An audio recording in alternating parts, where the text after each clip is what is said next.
I was just thrilled to come here and meet with parents because this is what this battle is coming down to.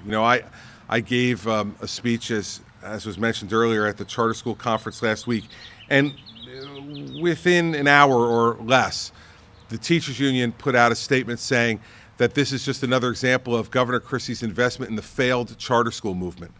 Well, I'd ask Wendell Steinhauer to get out of the palace on State Street, get out of his luxury car, and come and talk to parents, urban parents, and let them talk about their experience in a traditional public school versus their experience in these charter schools. And maybe his conscience would be shaken. And maybe he would stop with the inflammatory, crazy stuff that they put out. Because the results speak for themselves. With less funding, with lesser facilities, they're producing better results across the state.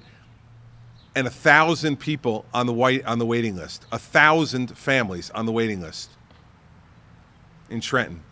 It's obscene. And it needs to change. And I'm not going to stop. I've been fighting this since I started to run for governor in 2009. I'm not going to stop until I leave office. And I'm sure once I leave, whatever I do in the private sector, I'm going to find a way to be supportive of this movement as well, because it's a mission for me. I could have been one of those kids in an urban school setting, in a failed urban school setting, if my parents had not been able to borrow money from their two mothers in 1967 to move us out of Newark and to Livingston, where I went to an outstanding public school and got a great education that allowed me to achieve much of what I've been able to achieve in my life. Their children are no less worthy than I am, and no less worthy than my children are, to be able to achieve and accomplish their fullest potential as well. The staff here, the administrators, the teachers deserve great credit for what they're accomplishing, and they've been in business for 17 years because parents are voting to come here. They're not forced here. They come here because they choose to be here.